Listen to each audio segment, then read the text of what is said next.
Hello दोस्तों, मैं हूं एमडी इमरान। दोस्तों, आज हम क्लास 10th उर्दू का सबक नंबर 11 यानी आर्यभट्ट और तरेगना के बारे में पढ़ने वाले हैं। तो चलिए वीडियो को शुरू करते हैं। आर्यभट्ट और तरेगना। आर्यभट्ट हिंदुस्तान के अहद कदीम की तारीख में गुप्त दौर को सुनहरा दौर कहते हैं। तो यहाँ से एक क्वेश्चन बनेगा, गुप्त दौर को कौन सा दौर कहा जाता है? तो सुनहरा दौर मतलब स्वर्ण युग। इस दौर के हुक्मरान इल्म दोस्त और इंसाफ पसंद थे, मतलब इंसाफ करने वाले थे। इस दौर में बड़े बड़े साइंसदान मतलब साइंटिस्ट भी थे। आर्यभट्ट जैसे अजीम साइंसदान का ताल्लुक़ इसी दौर से था। वह अपने वक्त का अजीम माहिर इल्म नजूम, इल्म रियाजी और इल्मुल ज़बर था। कहा जाता है कि मशहूर माहिर इल्म रियाजी पाइथागोरस की रहनुमाई आर्यभट्ट ने ही की थी। मतलब पाइथागोरस का जो लीडरशिप है वो आर्यभट्ट ने ही किया था। आर्यभट्ट की ज़ाए पैदाइश के बारे में हतमी तौर पर कुछ कहना मुश्किल है, लेकिन क़राइन से पता चलता है कि पटना के मगरिब मतलब होता है पश्चिम, मगरिब में खगोल में इसकी पैदाइश हुई थी। खगोल के माने इल्म नजूम से होता है और आर्यभट्ट का ताल्लुक़ इल्म नजूम से था। इसलिए करीन क़यास यही है कि खगोल ही आर्यभट्ट की ज़ाए पैदाइश है। इसकी तारीख़ पैदाइश 476 ईस्वी है और 564 ईस्वी में 88 साल की उम्र में इसकी वफ़ात हो गई। तो क्वेश्चन यहाँ से बनेगा, आर्यभट्ट की पैदाइश कब हुई? तो 476 ईस्वी में, और इंतकाल कब हुआ? तो 564 ईस्वी में 88 साल की उम्र में। फिर आगे है, आर्यभट्ट के खिदमात वह गुप्त अहद हुकूमत का न सिर्फ ये कि माहिर इल्म रियाजी था, बल्कि इल्म नजूम के मैदान में भी इनकी खिदमात नाकाबिले फरामोश है। मौजूदा दौर के साइंसदान आज भी हैरत ज़दा है कि 1500 साल कब्ल मतलब पहले के एक साइंसदान ने इल्म नजूम के ऐसे असूल वज़ा किए जो आज भी साइंसदानों की रहनुमाई करते हैं। साइंस के महक़क़ीन लिखते हैं कि आर्यभट्ट ने पटना शहर से 30 किलोमीटर जनूब में मसूरी के नज़दीक तरेगना में अपने तहक़ीक़ी कामों के लिए एक तजुर्बगाह कायम किया था। तो यहाँ से क्वेश्चन बनेगा, आर्यभट्ट ने अपना तजुर्बगाह कहाँ कायम किया? तो तरेगना में, आपको याद रखना है। फिर आगे है, और तरेगना में ही बैठकर आर्यभट्ट ने अपने मशहूर तसनीफ़ आर्य सिद्धांत और तंत्र को लिखा था। फिर आगे है, वह दुनिया का पहला साइंसदान था, मतलब दुनिया का पहला साइंटिस्ट था जिसने अपनी तहकीकात से साबित किया कि ज़मीन गोल है और अपने महूर मतलब धुरी पर घूमते हुए सूरज की गर्दिश करती है, मतलब सूरज का चक्कर लगाती है। चुनांचे इस साइंसदान ने सबसे पहले सूरज ग्रहण और चांद ग्रहण के बारे में तफसीली मालूमात फराहम कराए। मतलब सबसे पहले सूरज ग्रहण और चांद ग्रहण के बारे में किसने बताया?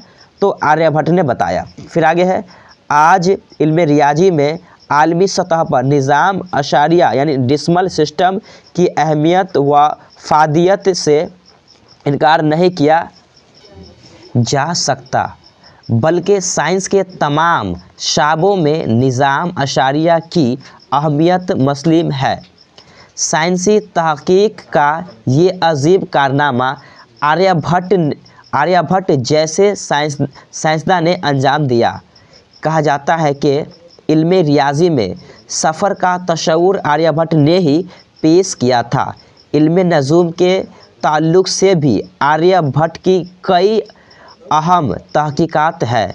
चुनांचे मौजूदा दौर के साइंसदान भी सूरज ग्रहण 2009 ईस्वी को देखने के लिए सही जगह की तलाश व जुस्तजू आर्यभट्ट की किताबों के मुताला से ही किया।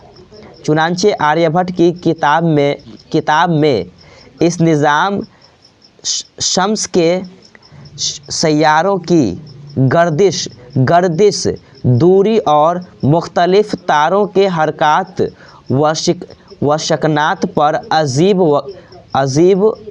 व गरीब मालूमात मौजूद है।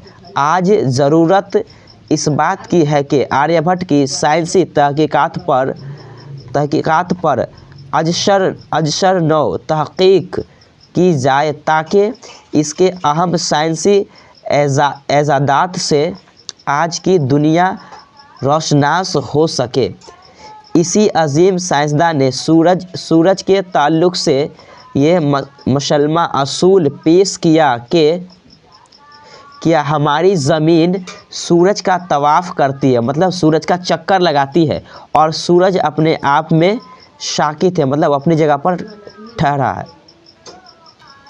फिर आगे है सूरज ग्रहण। किसी सैयारा या सितारा पर जज़ुई या मुकम्मल तौर पर पर्दा पड़ जाने को ग्रहण कहते हैं। हम ज़मीन के बाशिंदों को दो तरह के ग्रहण से वास्ता पड़ता है, सूरज ग्रहण सोलर इक्लिप्स और चांद ग्रहण लूनर इक्लिप्स। ये ग्रहण उस वक्त वाक़या होते हैं जब एक सैयारा या सितारा किसी दूसरे सैयारे या सितारे पर अपना साया डालता है। फिर आगे है चूँकि चाँद ज़मीन का तवाफ़ करता है, मतलब चाँद जो है पृथ्वी का चक्कर लगाती है ना, और ज़मीन सूरज का तवाफ़ करती है और पृथ्वी जो है सूरज का चक्कर लगाती है। इसीलिए चाँद और ज़मीन के इस तवाफ़ के दौरान चाँद का ज़मीन और सूरज के दरमियान आ जाना लाजमी अमर है। ऐसी सूरत में चाँद का जज़ुई या मुकम्मल साया सूरज पर पड़ता है और सूरज की रोशनी ज़मीन पर आने में मज़ाहमत पैदा करती है, जिसके नतीजे में सूरज ग्रहण होता है।